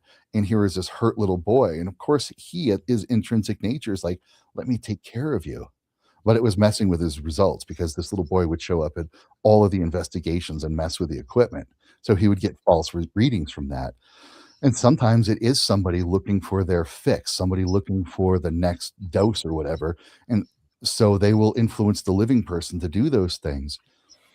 But when it comes to possession, like The Exorcist, for example, and Mitch Horowitz actually said this really, really wonderfully. There's a show called Cursed Films, and he talked about The Exorcist and the symptoms of possession, you know, the flopping around, cussing, puking, all of those kind of things that we see in the Exorcist movie. Those were not common systems of demonic possession until after The Exorcist. And then all of a sudden these people are showing these behaviors, these traits over and over, and they are responding to exorcism because it's in their religious belief. I've been attacked by a demon, I'm doing all of these things, and then the religion comes in and says, oh, here's an exorcism, let's clear it out. Boom, we're done. But when people are doing the flopping around, cussing and puking, especially if it's a child, more often than not, it's really not a negative being. It's really not a spirit attachment. It's really not possession. What it is they're non-epileptic seizures caused by chronic trauma. Something bad is going on in that house. And when you bring in a deliverance minister, said, okay, we're going to cast the demon out, it's in a sense blaming the victim. Like, you're the one that brought this demon on you. You're the one that did this. And so now we have to bring in this other person, and it creates more trauma. Sometimes it clears it up temporarily, but it's because there's something going on in that home creating the non-epileptic seizures, the conversion disorder that is showing up as flopping, cussing, and puking. And when we go to demons, classical demonology, the 72 demons of the Goetia or the false hierarchy, every single one of those, and I mean every single one of those, without a doubt, was a deity in pre-Semitic religions, like the Canaans, the Babylonians, the Macedonians. These were beloved, trusted, beneficial deities that, of course, and we see this in human history, whenever there is an invading culture or a conquering culture, they demonize the previous culture. So those deities were turned into demons, and that's what people believe. And when I actually connected with one of these demons and talked about it and said, what's going on? Why are you here? What are you doing with this? And they're like, we've been around for thousands of years. We've interacted with humanity for eons. Do you think we would really take the time to get into the body of a little child, flop around, cuss and puke, and just be completely ineffective? We've got better things to do than that. So I have a hard time subscribing to demonic possession and demonic activity based on the experiences I've had and the communications I've had with the Whisperers. I think that is a continuation of that fear-based narrative that is shutting people down like crazy. We did No, it's wonder. interesting. I was going to say, was it?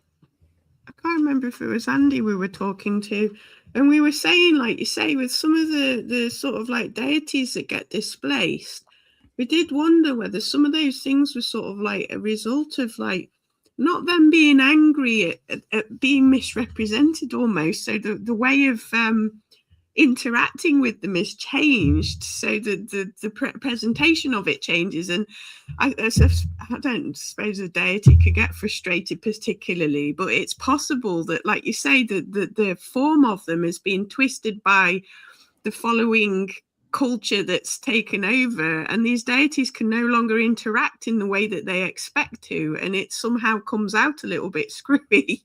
And perhaps sometimes they're a little bit annoyed because they can't interact with you the way they're expecting to. So like you say, the perception of things and the way we've done it is like perhaps changed the channel of communication that they have from, like you say, a more rounded sort of beneficial or sort of multifaceted energy to one narrowly twisted channel where the energies is getting warped as it's coming through as well. It's which was I thought it was quite an interesting thought, if you think of these things, like you say, as being sort of larger and outside of time and space as well, that it must be difficult for them to interact anyway in some ways. But the cultural, egregore, I suppose you could almost say, is forcing them into a shape that they wouldn't want to take as well. It's and that might also be painful for them, which might also explain some of the reactions, because it's basically their suffering, as well. Exactly. And I thought it was interesting. It was an interesting way of looking at it. I've got 2 points on that. In my 10 rules of interacting with the paranormal, the 10th rule is all paranormal interactions are co-created. You cannot remove yourself from it, your perceptions, the thing that you're feeding into it, your interpretations of what's going on. And that creates that dynamic connection. So we always have to take that internal look. How am I perceiving this? How am I interacting this? How am I interpreting all of this information? And the other piece is, you are exactly right. In those pre-Semitic time, these were deities that were, in a sense, free. They were given offerings. They were given devotion. People looked to them for the help that they could give. And there was a sense of freedom to that. But when the Goetia was written and Solomonic magic, you create this triangle of art, which is like a triangle with a circle in it, and some of these old names that are put around it, and you summon the demon into this place, you capture it, and then you demand of it, and you order it around upon threat of punishment or torture that it do these things for you. So it's very confining, it's very restricting. And that bled into our modern time where people are looking more to the Goetia rather than the ancient sacred ways of working with these beings. And that 10th rule comes back in, that co-created response. How are you approaching this being? Are you approaching them as a demon that you have to confine and control and demand? Or are you approaching this being as a wise ancient being that can intercede, can interact with you, or can help you? It really comes down to your approach to that. And the more people that have taken that Solomonic, the Goetia approach to it, the more it's kind of altered our collective perception of how to interact with these beings. So of course they're going to react to us in the way that we are trying to perceive them. Yeah, no, Yeah. it's quite interesting, like looking at it from a more, because we have a tendency, like you say, in a way, because we are linear anyway, we have a tendency to want a format. And it's sort of like, and these things are actually a lot more multifaceted than you think. Even if you think about we're here and they're there and they interact, it's still, there's more to it than just that, like you say, on so many different levels. And I think you're right about because I mean I've had in my experience like a couple of things that I've I think one of them was I can't remember, one of the Buddhist ones, and I was like sort of like asking it questions, and it sort of turned around and went, nobody's ever asked me that before, nobody's ever worked with me like that before. And I was like, oh, okay. And it's sort of like, and that's when I sort of started thinking about it. These things are sort of like, they're used to a formulaic sort of like interaction with you, and then when you change the interaction, sometimes it confuses them a bit, or sometimes they find it refreshing, like, all right, okay, you're a bit different, and like I won't interact with you in the way that I normally do, because this is new or relatively new if you're an old being. But yeah, it's an interesting thing to spin around in the head. It's very interesting. I absolutely agree on the same lines, and I've been saying the same thing. We are necessary. We're very necessary to these entities, whether they be ghosts or aliens. They almost need us to become what they project. They need us to believe in them, and they need us to see and witness them to actually exist. It is a little bit like, it harks back to, if a tree falls in the forest and there's nobody there, does it make a sound? It's a little bit like that. And I know it's a bit of a head spinner, but the more I see of things going on around which are a bit more woo, the more I come to realize from people's accounts that yes, they actively, when they are witnessed, they actively bring upon a lot of witnesses extremes in emotion, either fear, or the feelings of being elated, being almost angelic feelings are brought to the forth. So you get extremes of emotion when you witness these, depending on the circumstance and what is being witnessed. And I think in the grand scheme of things, as you were saying, Kaedrich, it's your own emotion which is feeding them. It's your own interpretation which they are mirroring and throwing back in a way. I love that. And that actually ties in to one of the comments I saw here from Ready Steady Retro, because what you're saying is actually reflected in his comment there, that he was in a haunted house. The priest came in because he had lack of faith, and that priest coming in made the situation worse because the priest was showing fear.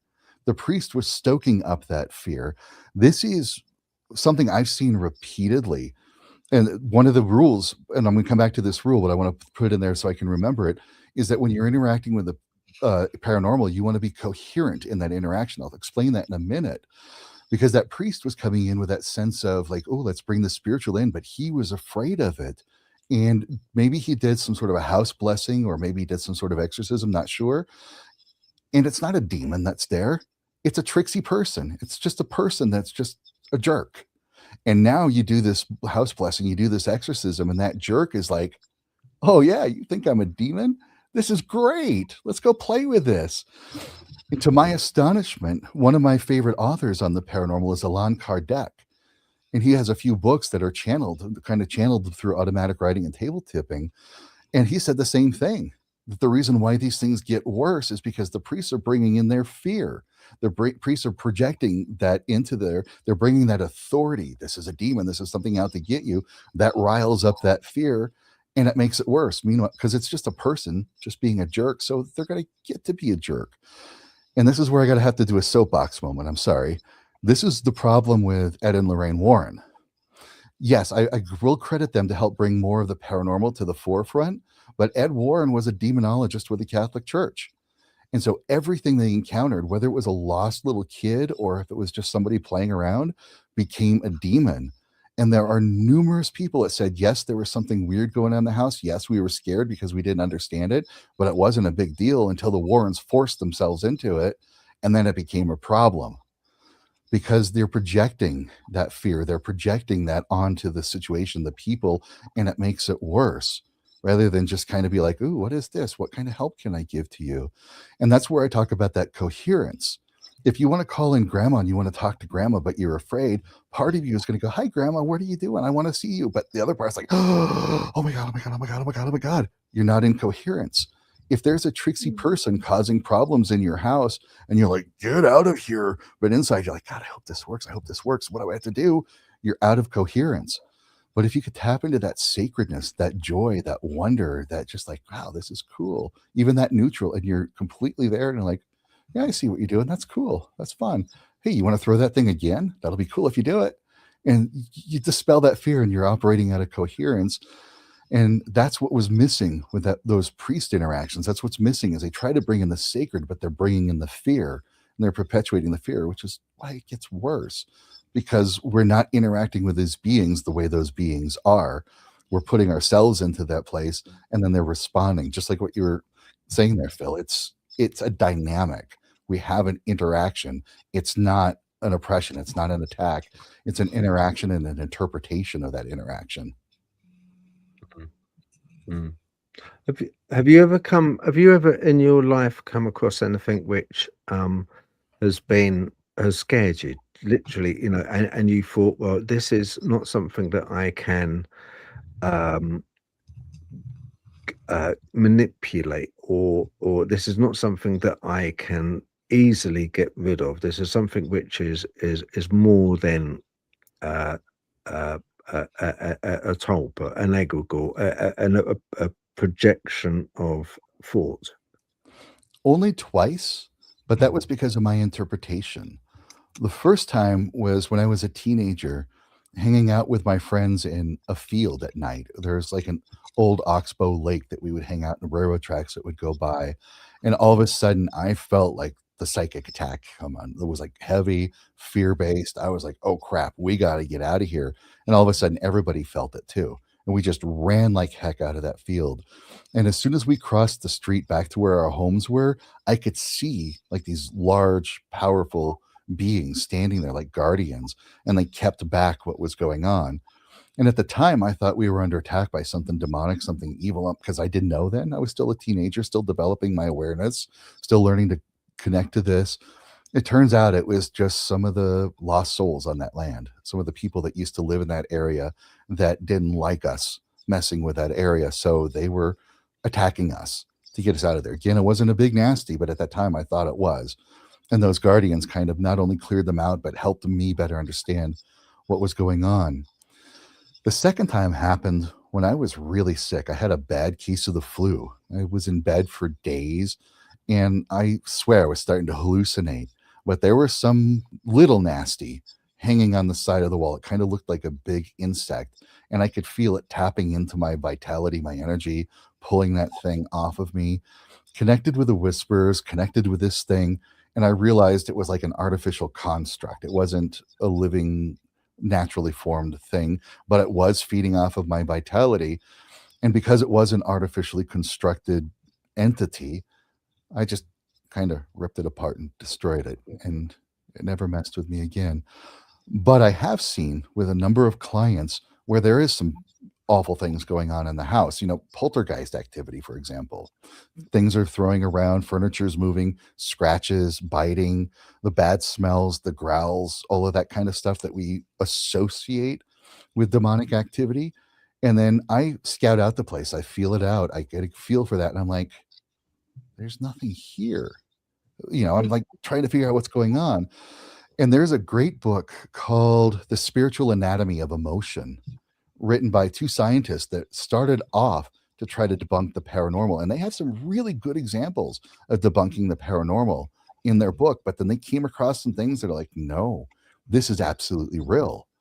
And what they found about poltergeist is what I've discovered about poltergeist and poltergeist activity. It's not a being in the house. It's not a spirit.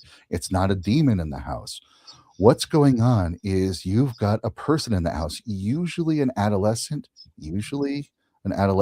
girl that, and it's not always, I've seen this with adults too, they have a huge bundle of emotion inside. They're very sensitive, but for whatever reason, they can't express that emotion in a way that's safe.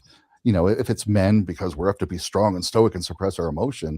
If it's a teenager, it's mom and dad, just go to your room. I'm sick of hearing about this. I don't want that. Just go away. Meanwhile, that kid is bursting with emotion and they can't get it out. And the thing that I've seen over and over again, year after year, client after client, if there's this emotion that can't get out, it will find a way. Sometimes it shows up as illness in the body, and sometimes it gets expressed with telekinesis. Things are moving, things are scratching, things are biting.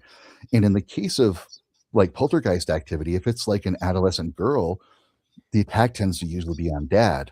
Why? Because dad's usually the enforcer. Dad's usually the one, go to your room, you're grounded, I don't want to hear this.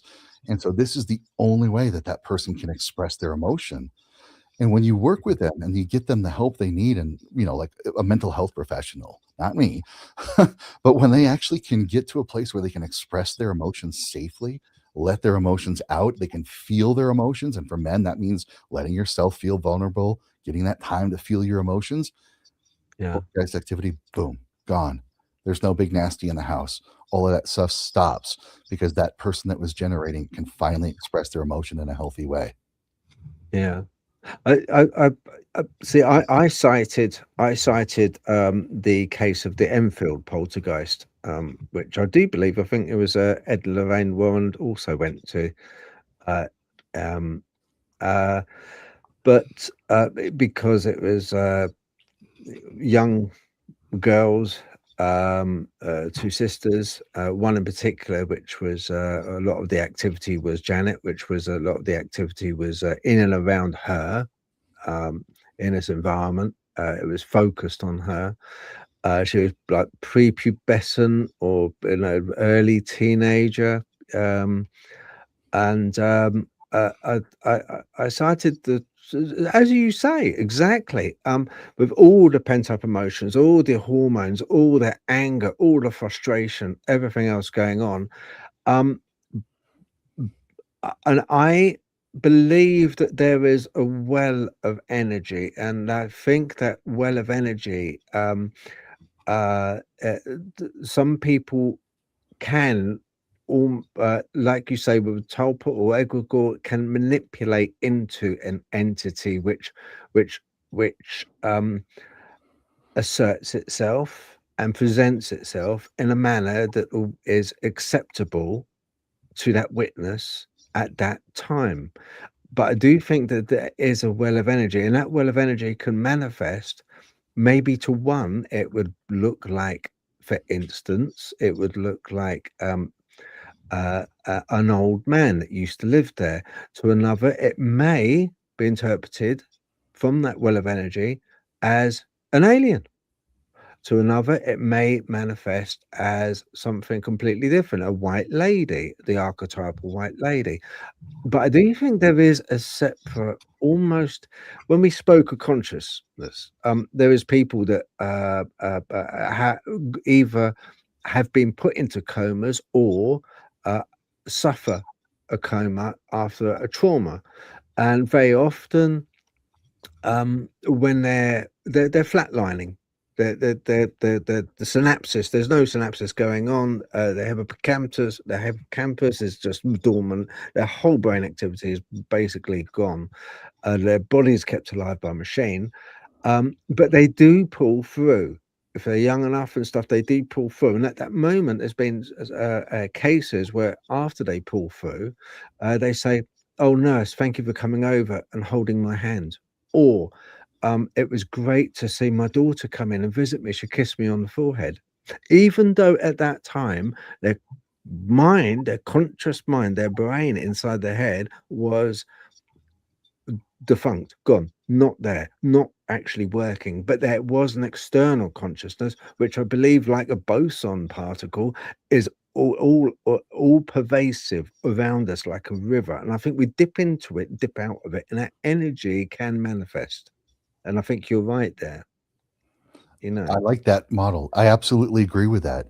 Yes, it is everywhere all the time, and like you said, it's just it permeates everything, and then it can be in different forms based on our interpretation. Like I said, it's Mm, always co-creative. When this is one of the things I teach when I do seance, and I teach people how to do seance, and I'll put it in sort of a different framework that there is a spirit there. They're receiving that intuitive information, and one person is in their clairvoyance seeing like a blue ball that's sort of fuzzy and it kind of wobbles a little bit, but the yeah, other person is like, no, that's not what this is at all. I'm hearing sort of like this deep resonating sound, but it too is fuzzy, but it's warbling.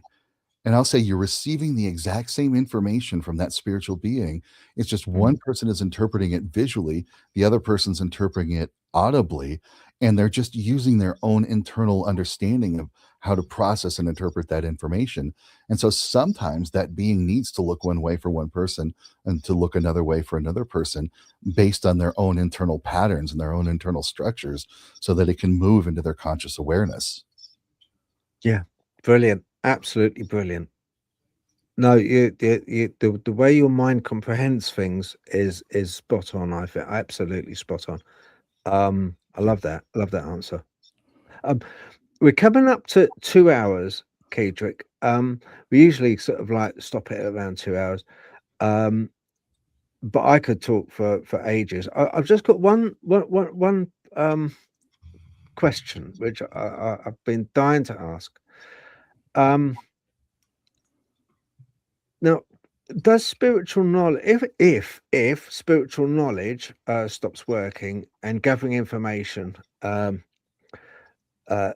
leaves, say, people, yeah, stuck in a repeating cycle, what is the single most dangerous trap you see in the modern spiritual community when it comes to people trying to apply this knowledge? And why do so many fail to achieve actual spiritual sovereignty? What I see as the biggest thing is shadows. Our shadow work. These are the things that we picked up over the years, the things that people told us who we're supposed to be, how we're supposed to think, how we're supposed to behave, that are so divergent from who we are authentically. And that, like in the spiritual communities, especially like the new age communities, they are creating shadows unintentionally. So, for example, a person is experiencing anger for whatever reason, something's making them angry. And those spiritual communities are like, oh, you're operating at a lower level. We need to just bring some more peace, love, and light. You're not doing your meditation right. You're not doing your affirmations right. You're not doing this right because you should be past that anger by now. And so that shadow of guilt and shame is like, oh, I guess I'm just not good at this. I guess I'm not doing this. Well, guess what? you've got a physical body with a brain stem. You're going to get angry. You're going to get frustrated. You're going to get hangry. You're going to get depressed. You're going to get whatever. That's a full part of the human experience.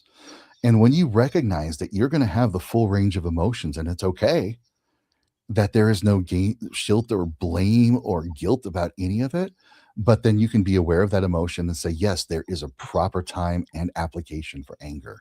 There is a necessary part of fear. Like, what am I afraid of? Is this protecting me from something? What's it protecting me from and why? And you make friends with that fear. So, a big thing that's holding people back and keeping them from reaching spiritual sovereignty is by ignoring their shadows, saying, no, I can't be angry. No, I can't be frustrated. No, I can't be sad, because those are low level. They don't have any place in my life. But when you embrace those, you're like, ooh, this is me. This is a part of me. What part of me likes to run into this same pattern of money scarcity? Why does it love to do that? And you make friends with that part and you open it and you accept it. You bring that light of acceptance and awareness and acknowledge it. You start to transform, you start to change. So the biggest holdback is not accepting what we call the negative emotions or the lower level emotions as a part of us. But when you embrace it all and you become a whole being and you find a place and a use and a reason for all of that, then you can step up. So embrace your negativity. There's a purpose for it. You have it for a reason. Yes, superb. Thank you. I get that entirely. Absolutely superb. Yeah. Because once again, not an easy one to, not an easy one to get your head around unless you are aware, and you are definitely aware. So, Natalie, have you got any questions you'd like to ask? No, I think we've covered everything that was interesting. I've really enjoyed talking with you. Thank you. This was very wonderful. pleasurable. I agree. Yeah, no, very much enjoyed it tonight. So Well, it's just, the way we try and do things is, like I say, we try and do it sort of a bit organically and like with sort of a bit ad-libby, if you like. We don't have any structure as such. We just go in and try and go for the red meat, so like just see how it plays out, and kind of, and it's a bit more sort of relaxing, and we let the conversation lead the direction, however the conversation goes, rather than kind of, I know we didn't touch upon like kind of what was your first like interactions, and carried on in a chronological order through your life like a lot of shows would. But I think doing it this way is kind of like, we get to know you, and that's the whole thing. This is your show. We get to know a little bit about you, and a bit deeper, and it's been wonderful, absolutely wonderful. I just want to mention a few people in the comments. You've been absolutely fantastic. As I said, we've got Ready Steady Retro. Thank you very much for joining us, madam. Lovely.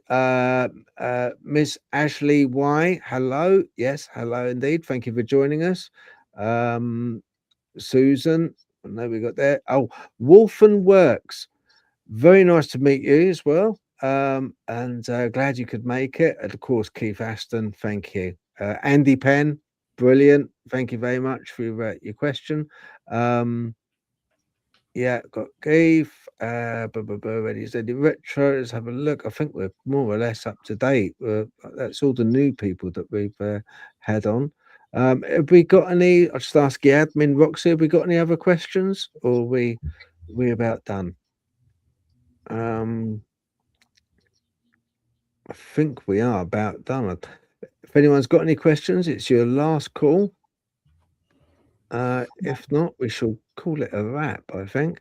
We should ring the bells like last question. Yeah, I know. I've got a Natalie bell, because usually you can't stop Natalie from yabbering. She's constantly yabbering. No, we're done. Okay, that's great then. All right. Well, I shall call it a wrap. I just want to say, honestly, Kaedrich, thank you very much from all of us. Appreciate you coming on, and I'd love to have you on again. Absolutely. I love this experience. I like the way you do this. So I'm absolutely game. You let me know anytime. I'll be there. Fantastic. Lovely. All right. Thank you. Okay, right, I'm going to take everyone off, including